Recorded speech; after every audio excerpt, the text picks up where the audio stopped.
Salut à tous, épisode 6 avec la Lotto Destiny. On a ici un programme du mois de mai, à savoir le Giro qui se présente, qu'est-ce qu'on va vraiment faire par rapport à ce Tour d'Italie, et puis surtout des choix décisifs, notamment liés aux sponsors, puisque la prolongation est proche, avec Lotto Destiny, petite course par-ci par-là, comme Eschborn-Frankfurt, et la suite de nos dossiers. Alors, la situation dans cette partie, elle est un petit peu différente, elle est très différente même de celle avec Astana, puisque les objectifs, de fait, par le jeu, sont remplis à l'avance. J'avais déjà expliqué pourquoi à l'épisode 1, et puis on a eu l'immense chance d'avoir une offre proche des 9 millions par saison de prolongation avec Lotto Destiny. Donc en fait, il n'y a plus qu'à la signer et à continuer, mais on ne se bat plus pour rien du tout. On ne se bat plus que pour le plaisir ou pour l'honneur, appelez-le comme vous voulez.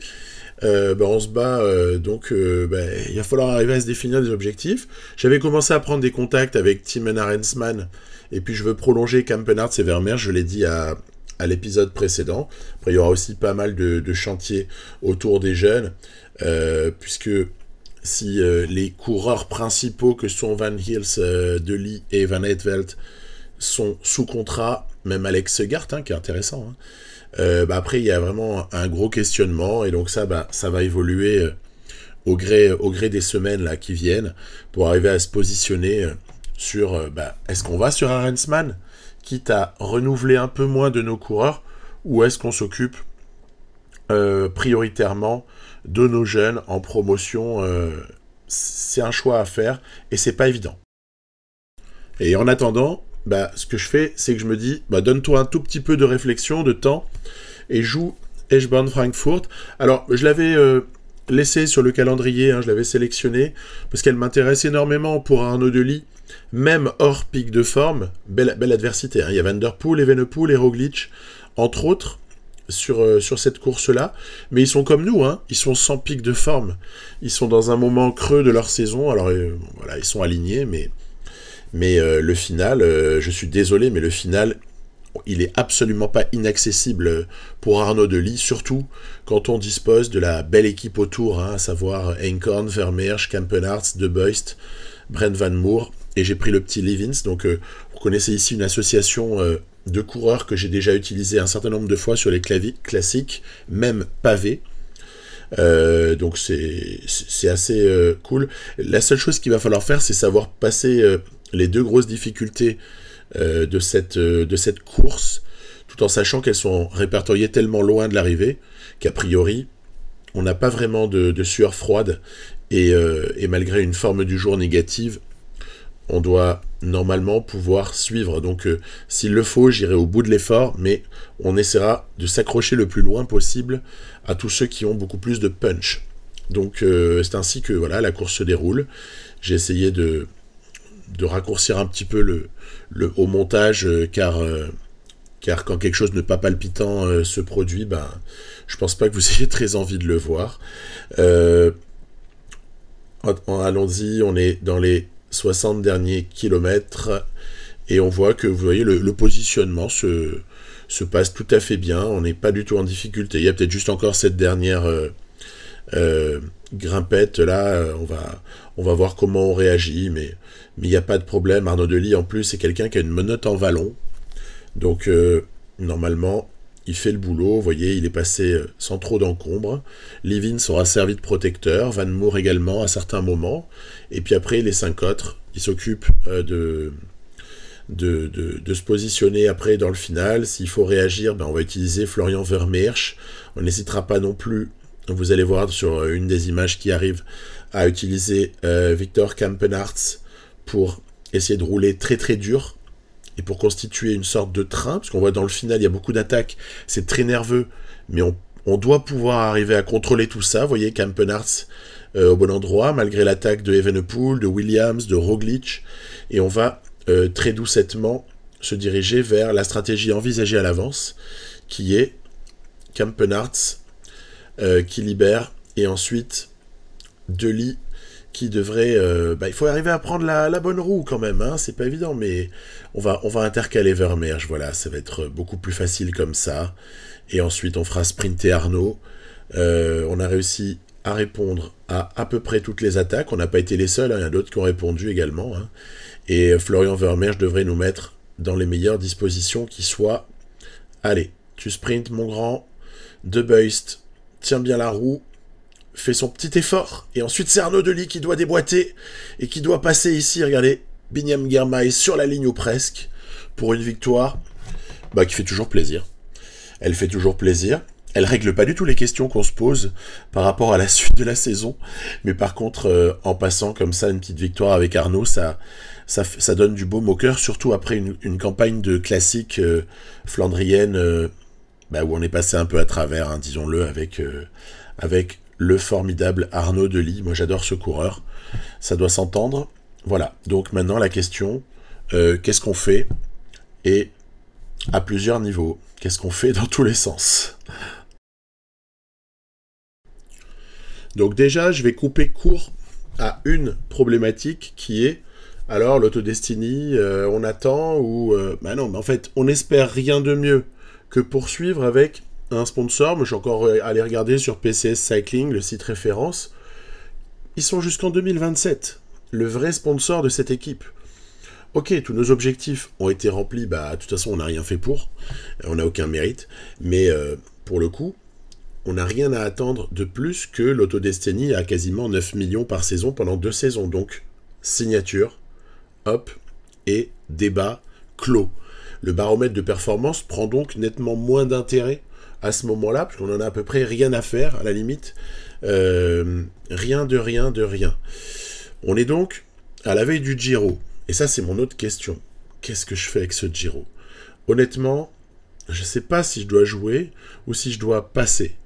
Parce que j'ai aligné une équipe vraiment, vraiment faible. Et c'est vraiment de ma faute. Hein. J'ai privilégié, et d'une, les gens qui aimaient le Giro, vous savez, dans les courses favorites. Et de deux, j'ai privilégié aussi toutes les autres courses, en vérité. Parce que je me suis dit que rien n'était réellement attendu sur ce Giro. Ça, c'était en janvier, là, quand j'ai fait le planning. Et du coup, la tête, je l'ai au Tour de France. Je ne pense qu'à ça. Je viens de le terminer avec Astada en plus, en parallèle, et je ne pense qu'au Tour de France avec cette Lotto Destiny. Donc, que faire? Alors, c'est dur de renoncer parfois à certaines choses. J'ai donc quand même décidé de démarrer ce Giro en me disant, on verra bien ce qui arrive. On verra bien. Peut-être qu'en fait, ça va être super drôle à jouer. Peut-être que ça va être rasoir. Ma plus grosse angoisse, c'est pas tellement de m'embêter, c'est surtout de vous saouler avec quelque chose qui n'a aucun intérêt. On me dirait, ce sera ni la première, ni la dernière fois. Donc, écoutez, je me lance dessus, et puis on verra bien ce qui arrive, quoi.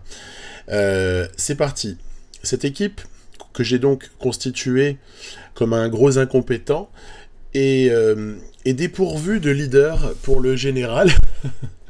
Après, il y a Thomas De Gendt qui a carte blanche pour exister où il le veut et quand il le voudra. Il y a le jeune Alec Segart, qu'on peut regarder de près, hein, même s'il n'a pas une marge immense au niveau de la progression, mais qui est quand même un très joli rouleur, un spécialiste du contre-la-montre plat, on en parlait pour la Romandie à l'épisode précédent. Et puis, il y a ce final, là, dans lequel vous voyez bien que mes seules forces se nommeront Menton, Tamigno et Van de Par. Donc, aujourd'hui, a priori, je joue pour Van de Par. Pourquoi? Parce qu'en calant dans la roue comme ça, je me dis que Tamigno et Menton, s'ils lancent leur sprint de très très loin, je parle parce qu'il y a une descente, hein, en fait, c'est pour ça, devraient pouvoir mettre Van de Par dans les bonnes dispositions. Et puis, en fait, ce qui est bien, c'est qu'il n'y a jamais rien qui se passe comme prévu.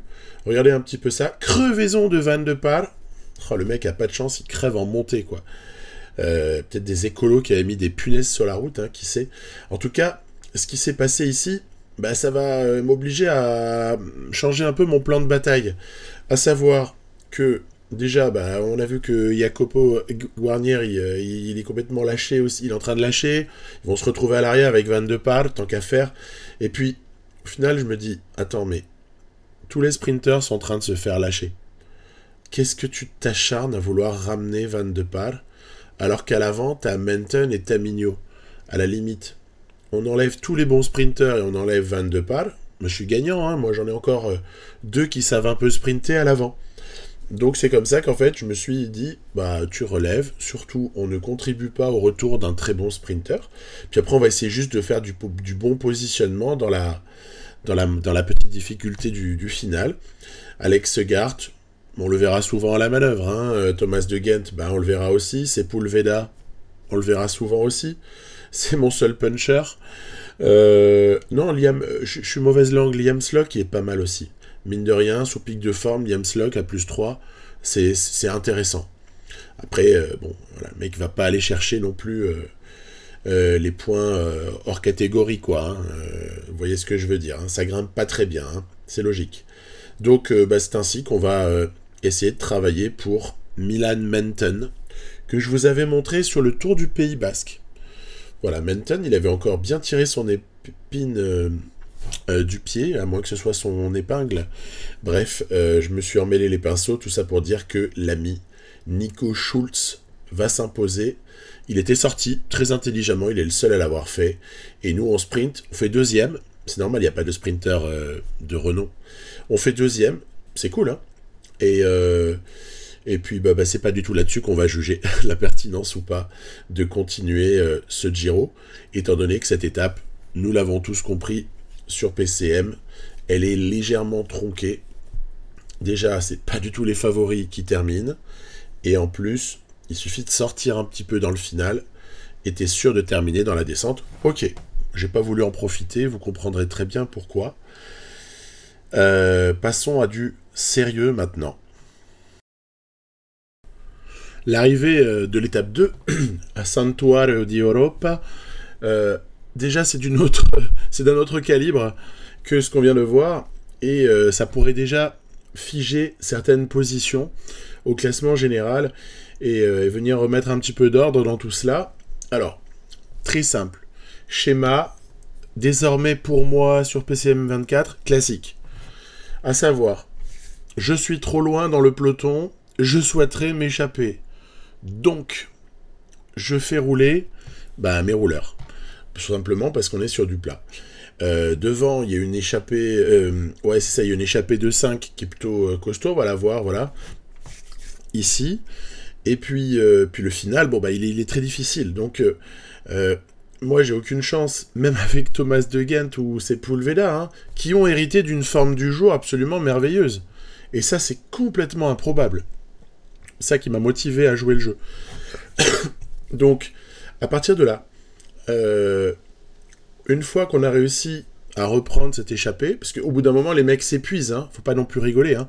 Moi, j'en ai fait se relayer 5 hein, des coureurs pour pouvoir arriver à les fatiguer et à préparer avec ici Slock, avec Segart dans la roue, une contre-attaque, bien évidemment, mais de préférence quand ça commence à monter. Allez, c'est parti. Segart, Sepulveda, de Gent qui même me suivent. Et puis, s'il n'y a personne, tant pis, on s'amusera tout seul. Donc, je vais demander à Segart de rouler le plus fort possible. Donc, il a un rôle super important, hein, mine de rien. Il a un rôle très important parce qu'il doit mettre sur orbite Sepulveda qui, à son tour, sera chargé de placer de Gent dans les meilleures dispositions pour la montée finale. On l'espère, en tout cas. Pour le moment, ça ne bouge pas derrière. Vous avez vu, les Ineos avec Viviani ne roulent pas. Voilà, Segart a terminé son travail quelques kilomètres plus loin.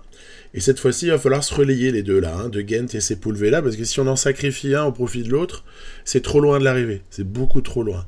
Faut travailler à deux. Et à ce moment-là, il y a des petites possibilités de récupération, notamment dans les deux descentes. Là, hein, je compte beaucoup sur ces deux descentes pour reprendre de la barre. Et le peloton qui s'amuse toujours. Bon, pendant que nous, on a fait un mini peloton à 5, là. On a fait le peloton cyclamen avec 5 coureurs de la Lotto Destiny qui vont rentrer pépère à bon port. Et puis là, on s'aperçoit avec stupeur que UAE ne décide de faire rouler que Molano. Molano, hein. Molano, le sprinter. C'est Molano qui roule. Et UAE n'a pas décidé du tout d'en mettre un deuxième. Hein. C'est un leurre. Là, on voit un autre qui suit, là, mais c'est juste pour suivre. Hein. C'est Molano qui fait le boulot. Nous, du coup, on prend des points gratuits, mais voilà. Ok.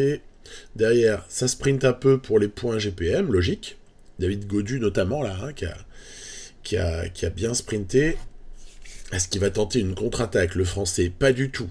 On voit que dans le peloton, il y a quand même eu une forme d'écrémage, mais qui est plus dû, à mon avis, à un manque d'investissement d'une toute une partie du peloton, plutôt qu'à un rythme réellement dément, hein, puisque, je rappelle, c'est toujours Molano qui mène. Le mec, il lui faut une médaille, hein, parce qu'il est seul à travailler ici. Il est seul à travailler, si bien qu'on a encore 1 minute 30 environ en bas de la montée finale. Là, par contre, oui, je sacrifie Sepulveda. On va même lui faire boire son gel à temps pour essayer de se donner un maximum de chances de figer un petit peu les barres et de résister un peu. Puis on verra bien ce que ça donne, voilà. Donc il y a une petite contre-attaque ici avec Ciccone, Caruso notamment, Attila Walter, et puis après, bye bye. Merci beaucoup pour le travail, parce que tu as été énorme, Sepulveda. Et puis Thomas de Gendt a la douloureuse mission de conclure. Conclure avec 1 minute d'avance sur les poursuivants. On est en montagne, il n'y a plus grand-chose au niveau des barres. Et il y a tout lieu de penser que ça peut revenir. Au sprint, franchement, Pogacar, il revient. Mais, regardez, on termine même en défaillance. On termine en défaillance totale. Mais apparemment, derrière, il termine pas bien non plus. Sinon, franchement, s'ils avaient eu les moyens de revenir, ils l'auraient probablement fait. Regardez, Caruso, Ciccone, pareil peintre, Pogacar qui sprint un peu pour dire « Eh oh, je suis là ». Eddie Dunbar, enfin bref.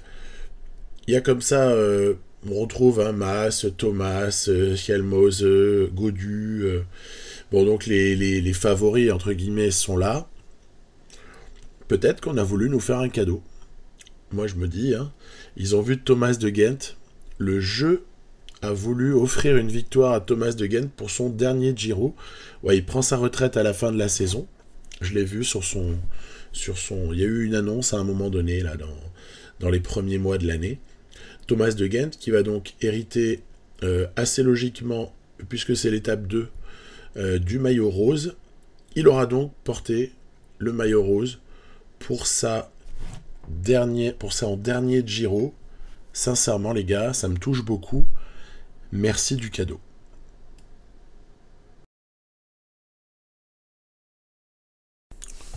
Et comme un bonheur n'arrive jamais seul, en fait, ce maillot rose, on a peut-être moyen de le garder quelques jours, puisque on va enchaîner quelques étapes qui vont normalement se jouer au sprint, et sur lesquelles il n'y a aucune raison que Thomas de Gendt, à part incident mécanique ou chute, finalement soit en difficulté quelconque, quoi. Hein. Donc on va essayer de le garder quelques jours. Par contre,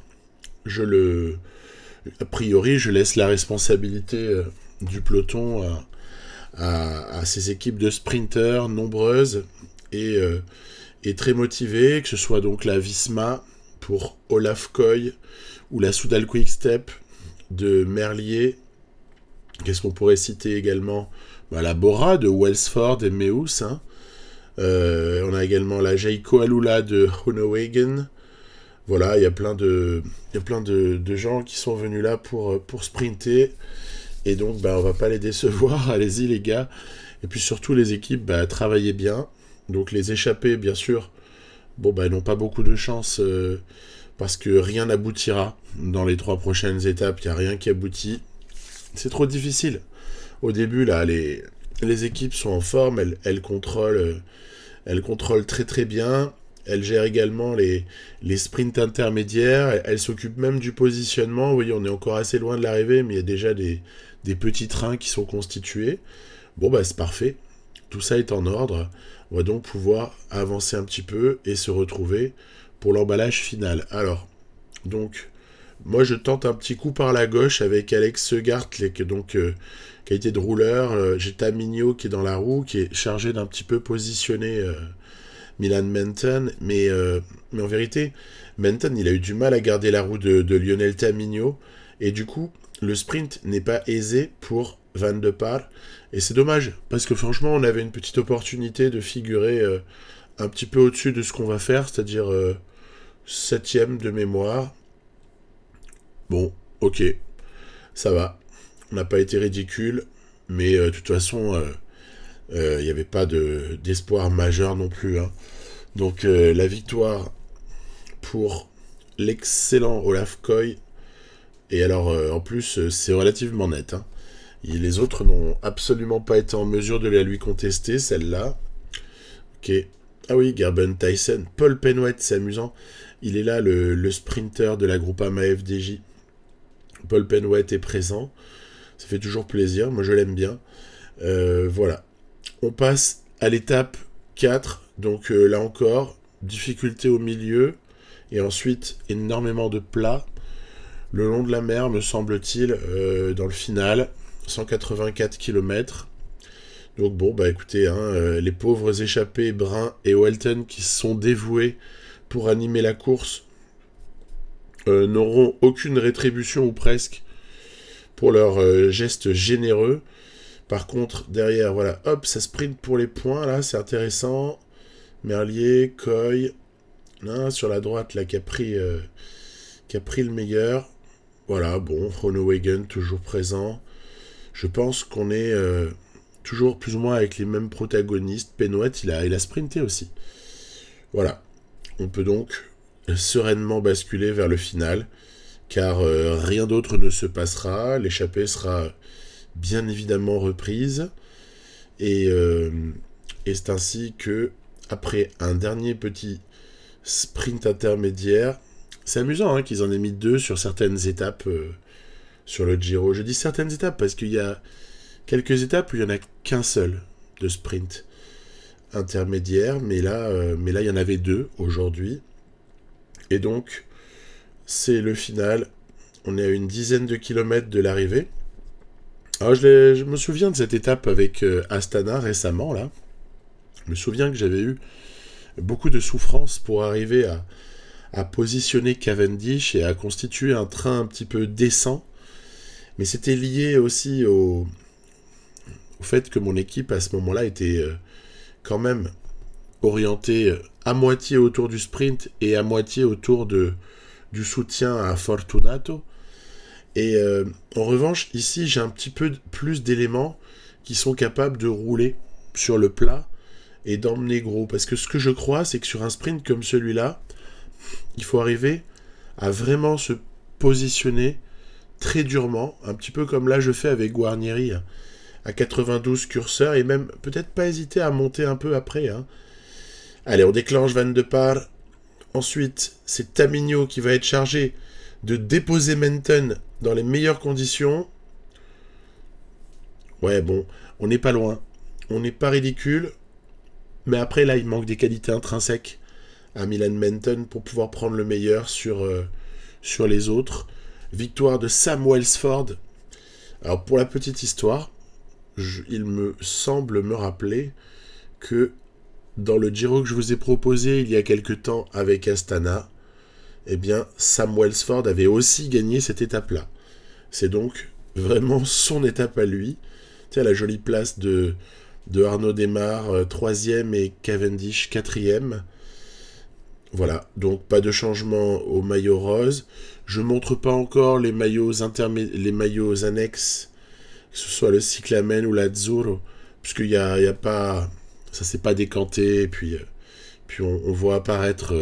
je fais exprès de laisser les petits classements à l'issue des sprints intermédiaires pour que vous puissiez suivre le truc, mais après je m'y intéresserai un petit peu plus, je pense, au fil du Giro, quand les situations seront un petit peu plus nettes. Ce qu'on peut dire à ce moment-là, c'est que Olaf Koy a clairement commencé à poser un petit peu sa main sur le Cyclamen, et qu'il n'y a aucune lutte pour l'Azzurro, étant donné que l'arrivée au sommet de l'étape 2 a donné, puis même les deux GPM précédents de cette même étape 2 avaient donné à Thomas de Gendt une avance assez conséquente. Donc il n'y a pas de lutte réelle à ce stade-là. On va Là encore, regardez, hop, Coy, Merlier, qui essaye de lutter réellement pour le cyclamen. Tiens, c'est Welsford à ce moment-là qui est leader. Il avait dû un petit peu participer aux intermédiaires, mais enfin, il y a surtout sa victoire de l'étape précédente qui rentre en ligne de compte. Allez, on est dans le final. Toujours pareil. Ici, j'avais essayé de prendre une roue avec, avec Tamigno. Et puis après, sinon, j'avais essayé d'emmener Menton avec Van de Par. Je la joue à chaque fois pour celui qui a la meilleure forme du jour, parce que finalement, que ce soit Van de Par, Menton ou Tamigno, ils ont quasiment les mêmes types de notes en sprint et accélération. Et même pleine. Donc voilà, c'est ainsi qu'on va à nouveau assister à une belle victoire pour Olaf Koy, qui prend quand même le dessus sur Merlier de manière indiscutable. Et Jacobsen vient quand même gratter la 3e place. Nous, on doit encore faire 7e, je pense. Ce qui est tout à fait mérité et logique à la vue des notes des uns et des autres. Systématiquement, dans le final, je fais prendre la roue de Pogačar à Thomas de Gendt, étant donné que le Slovène a tendance à se placer extrêmement bien et ne jamais concéder de cassure dans ce type de finale, même quand c'est du sprint. Bon, limite le mec sprint aussi, quoi. Hein, donc voilà, ça par contre, ce serait génial qu'on arrive à s'en débarrasser. Que le type soit plutôt animé par une cinématique de effort curseur, du genre, ok, je lâche pas, un coéquipier qui protège à la limite, des choses comme ça, mais pas le voir sprinter. Voir sprinter les grimpeurs, enfin les gros leaders, sur une étape de plaine, ça fait peine. Hein, faut quand même l'avouer. Mais là encore, on n'est pas sur un phénomène trop nouveau. Entre-temps, on est à l'étape 6, je m'égare. Et cette étape 6, elle est rigolote parce que elle propose quelques petits passages de chemin blanc, de type Strade Bianche. Donc à chaque fois, c'est sympa d'avoir le visuel des chemins blancs de Toscane. C'est toujours magnifique. Avec les vignobles, enfin bref, si comme moi vous avez déjà mis les pieds dans votre vie dans ce type de région, peut que être amoureux à un certain niveau de cet environnement somptueux. Donc voilà, joli paysage. Étape qui sur le final est assez accidentée, hein. Donc il faut être vigilant. Je vais ici essayer de voir de quelle façon est-ce que Thomas de Gendt peut peut-être conserver encore un jour son maillot. Hein, voilà, après il y aura un contre-la-montre à l'étape 7, donc on va pas rêver trop fort non plus, mais en tout cas essayer de conserver aujourd'hui. Et puis voir si un de nos costauds, parce que autant on est faiblard en montagne, autant dès lors qu'il s'agit de jouer des courses comme ça au profil accidenté, avec quelques secteurs de gravillon, ça peut être plutôt à notre avantage en vérité. Hein. Quelqu'un comme Liam Slock a le profil, quelqu'un comme Segart doit pouvoir rouler et contribuer. Après, il faut faire un choix entre les 3 sprinters. Van de Par me paraît être la carte à jouer aujourd'hui. Dans l'hypothèse d'une arrivée d'un petit groupe, il faudrait qu'il en fasse partie et qu'il ait résisté jusque-là, notamment à la toute petite dernière difficulté qui est assez violente mais courte, donc qui permet tout de même d'espérer de passer. Voilà, à voir un petit peu la façon dont ça peut se passer, mais on est pas mal, et là vous voyez je rentre en scène. Segart, Slock, Van de Par, pour être sûr de pas qu'il se fasse lâcher Van de Par, on le cale dans la roue de Segart. Attention, départ de Adam Yates, Jane Lee, Cielmose.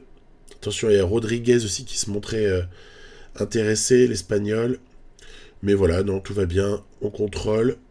Et donc là, légitimement, on peut espérer demander à De Gendt de durcir lorsque Segart se relèvera et partir ensuite avec Slock Allez, attention à Eddie Dunbar. Mais normalement, ça va faire le boulot. Oui. Van de Par s'impose devant Eternator. Et il y a même une petite cassure en fait. Si Jay Hindley s'était pas donné le mal de sprinter un peu comme il l'a fait, la cassure aurait été encore un petit peu plus forte.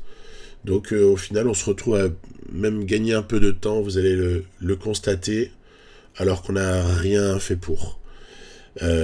Passivité extrême donc de l'UAE, de Pogacar et de ce dernier. Donc jolie deuxième victoire hein, sur le Giro pour la Lotto Destiny. Van de Par qui conclut. Ça fait longtemps que j'essaie de l'impliquer lui et ça n'a pas toujours été facile. Voire étape 1 où il crève le pauvre. Bref, voilà, conservation et même gain de temps au classement général. Allez, maintenant il faut lui dire au revoir à ce maillot. Parce que avec 37 km de contre-la-montre, je pense que l'église va être remise au centre du village. Hein. Il n'y aura pas de problème. On va bien le laisser et sûrement qu'on va se faire éclater sur l'étape 7. Et d'ailleurs, qui pourrait réellement performer sur ce contre-la-montre? J'espère un jour pouvoir m'offrir le luxe d'avoir un très grand spécialiste, mais le problème c'est que ça coûte très cher. Le spécialiste de contre-la-montre, ça coûte très cher dans ce jeu et finalement les rapports sur investissement peuvent être assez limités. Tamigno s'est fait humilier et a développé... Oh non, remarquez, il a été meilleur que Guarnieri. Guarnieri, il a développé la puissance d'un enfant. Et il s'est fait doubler à peu près 200 fois. On fait la course, vous l'avez deviné à l'envers, à savoir qui va terminer dernier de nos 8 coureurs. Donc Guarnieri, il a une belle cote. Il a une belle cote, surtout que Van de Par vient d'un cheveu de rater la dernière place. Milan Menton, ce sera mieux comporté lui. Lui, il leur aura mis 4 minutes dans la vue, autant dire qu'il a été exceptionnel. Après, Liam Slock, forcément, est un peu moins ridicule, ça fait du bien. On commence un peu à relever la tête.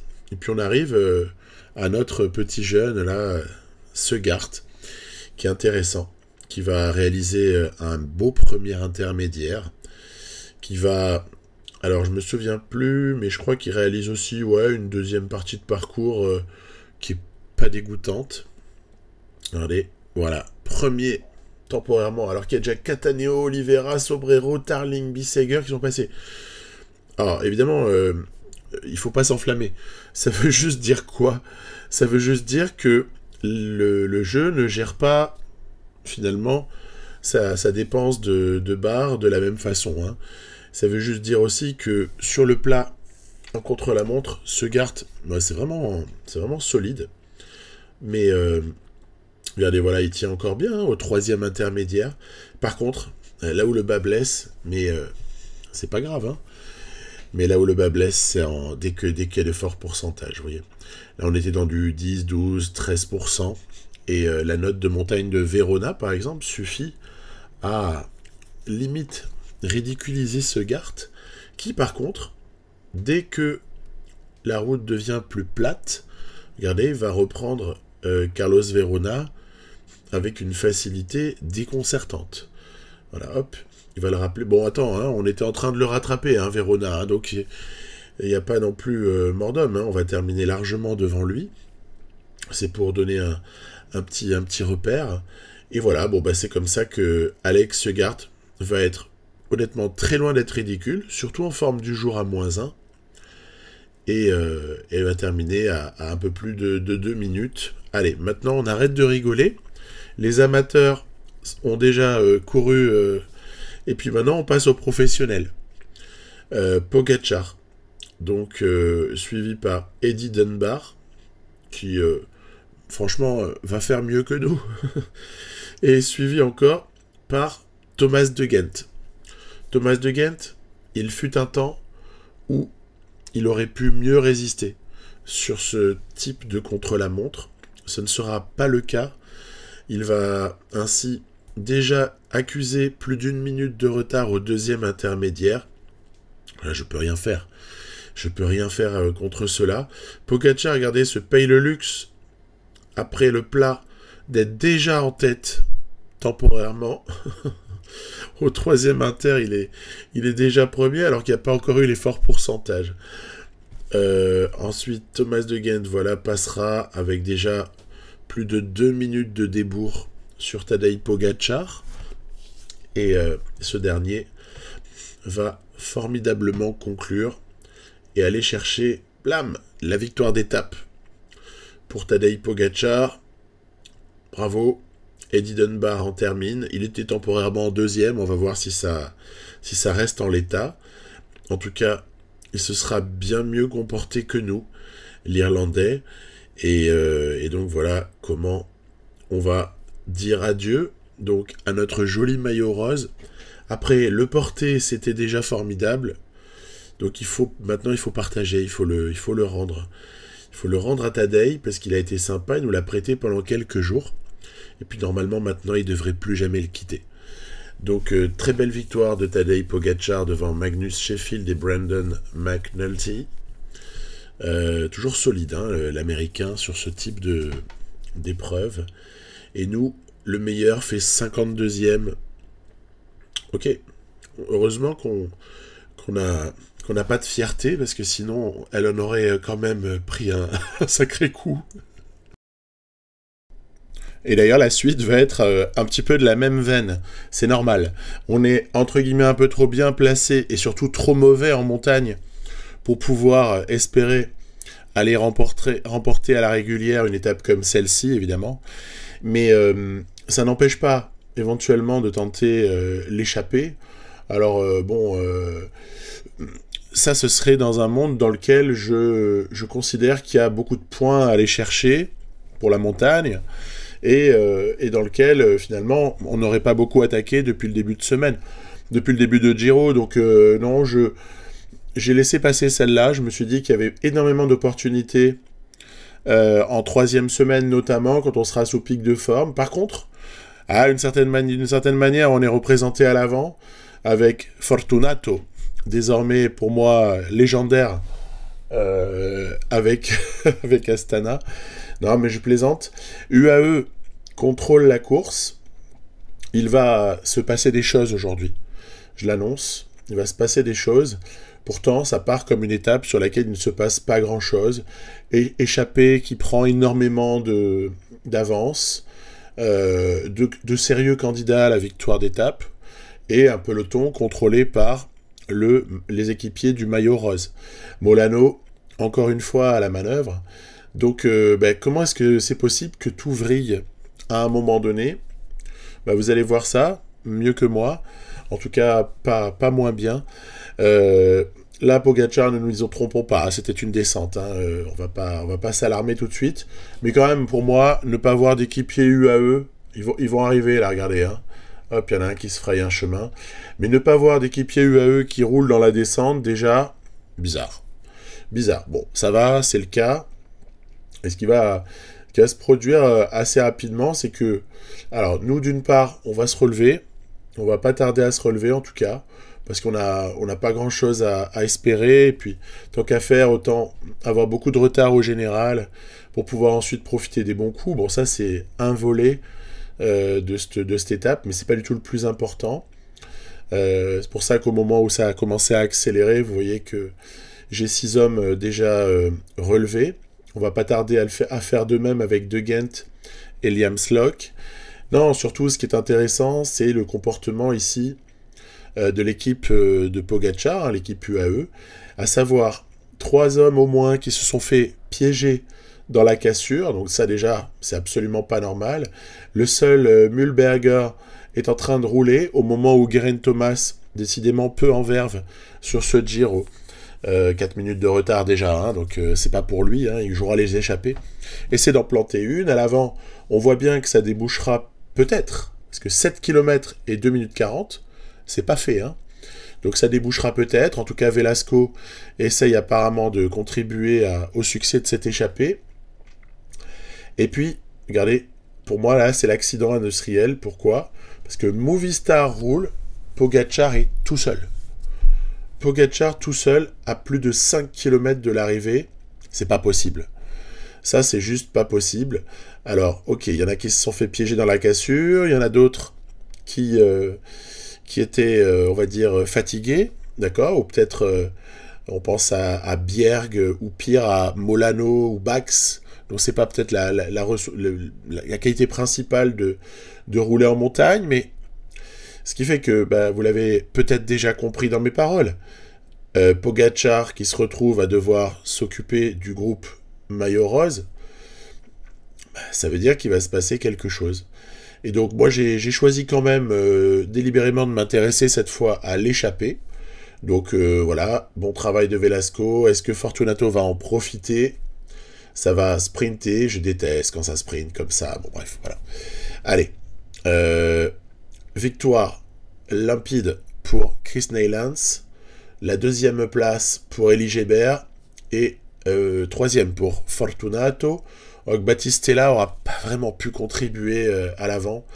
Autant Velasco s'est envoyé, autant Battistella a été visiblement peu exploité. Et derrière, regardez, voilà, l'accident, bah, il est arrivé. Hein. C'est qu'évidemment, Poggi, il a craqué. Hein. Rodriguez, Helmose, et même dans un deuxième groupe, Hindley, Mas, voire Plapp en ont profité. Et Poggi, bah, il est loin. C'était Eddie Dunbar qui avait la possibilité de contribuer, mais il avait pas beaucoup d'intérêt à le faire.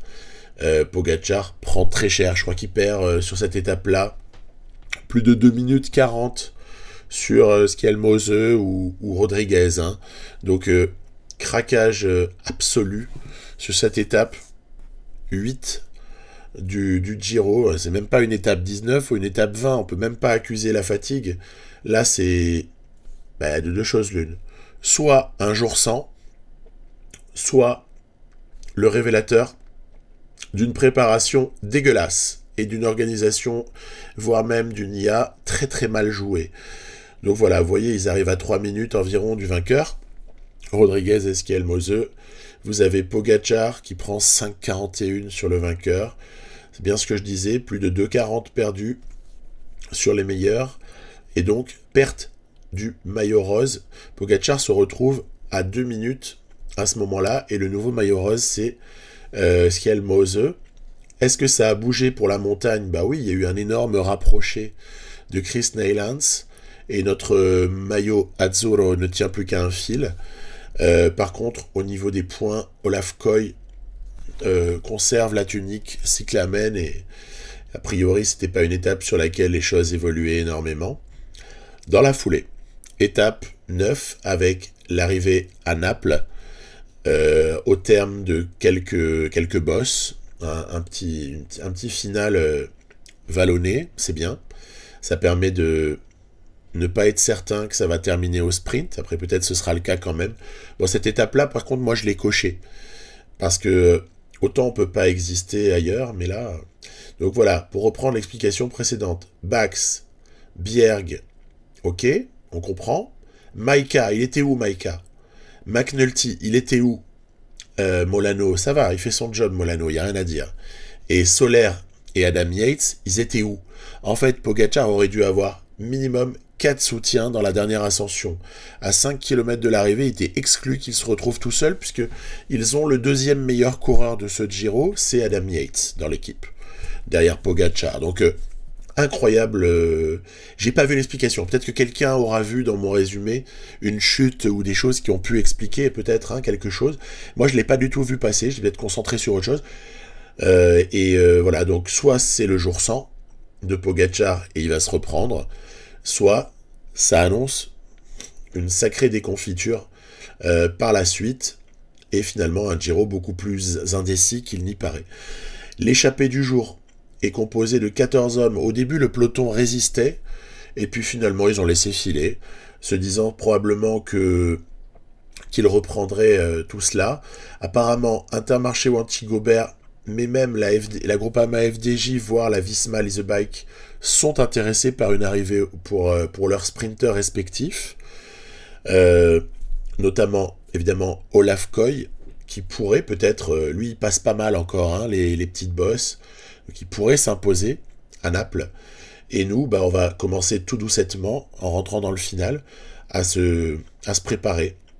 À se préparer pour ce qui sera non pas une offensive, mais on va dire un positionnement en vue peut-être de mettre certains de nos sprinters. On pense à Van de Par, on pense à Milan Menton, peut-être en position de l'emporter. Allez, donc on force pas trop. Je demande à Liam Slock d'assurer, on va dire, une présence pas trop loin de l'avant, vers la 20e, 25e place, en effort curseur. Thomas De Gendt, en revanche, on va pas lui demander grand-chose aujourd'hui. Il aura d'autres missions par la suite sur ce Giro. Après, Alex Segart, à qui il ne reste plus grand-chose, va quand même être aussi chargé de continuer à participer au tempo du peloton. On verra s'il lui en reste un petit peu entre les deux dernières bosses. Réponse, pas grand-chose. Je le relève. Et Slock va être ainsi suivi de Sepulveda, chargé de mettre Milan Menton et Jarn van de Par dans les meilleures conditions possibles. Allez, il y a peut-être moyen d'y arriver ici.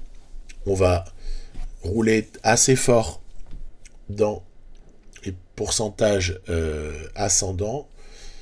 Attaque de certains, mais on ne tremble pas, on reste toujours à notre tempo. Puis dès que ça va basculer sur la descente, on pourra quasiment lancer le sprint. En tout cas, on essaiera. Slock n'est pas un formidable descendeur. Je vais demander donc à Sepulveda, qui n'est pas fameux non plus, mais de s'occuper de positionner les deux sprinters. Allez, ce sera pour Van de Par aujourd'hui. On va demander à Menton d'accélérer, voilà, très très bien.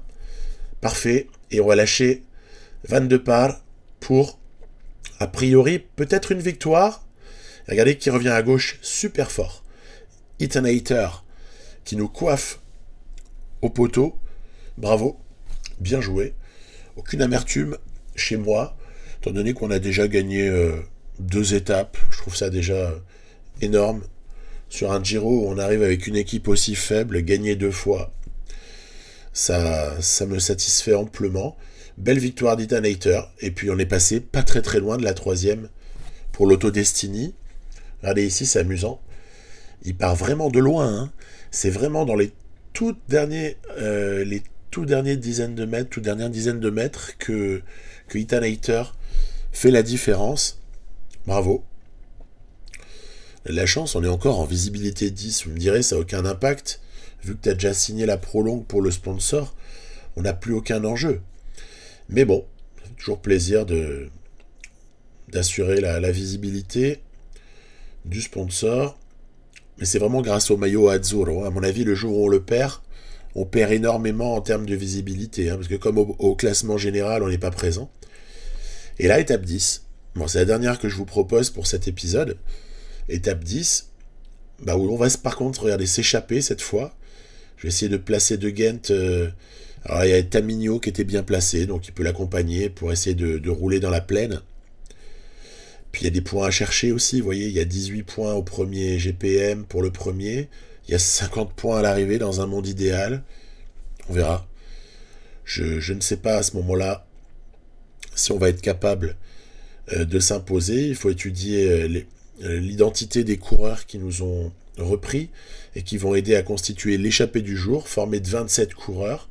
Alors on voit déjà que Kruijswijk, Pozzovivo, Jan Hirt, Michael Storer, là on se paye un petit resto avec les bonifications, merci beaucoup, voilà, on prend la prime, on pourra aller manger, pour aller se faire un McDo ce soir. Et puis blague à part, au vu des clients présents, même Geschke, je suis même pas sûr que Geschke ne l'emporterait pas face à Thomas De Gendt dans le final. Hein. Donc je suis assez dubitatif sur nos chances de s'imposer au sein d'un groupe comme celui-ci.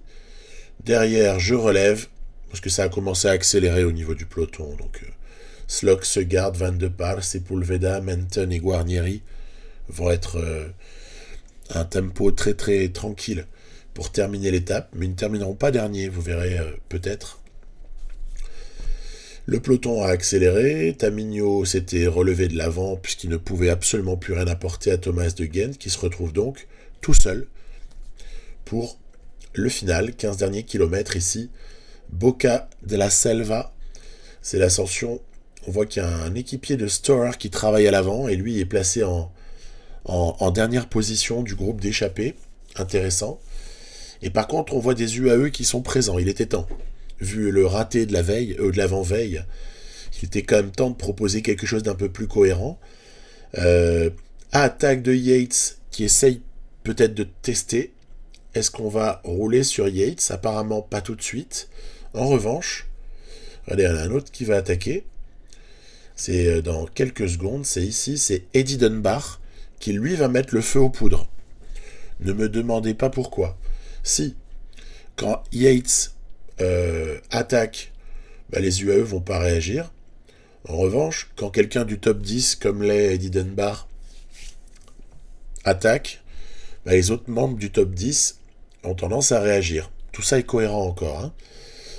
Pogačar, Skelmose, Hindley, Mas, etc. se retrouvent donc à avoir repris Adam Yates. Pourquoi tu roules Pogačar? C'est à Yates de le faire. Ça m'exaspère.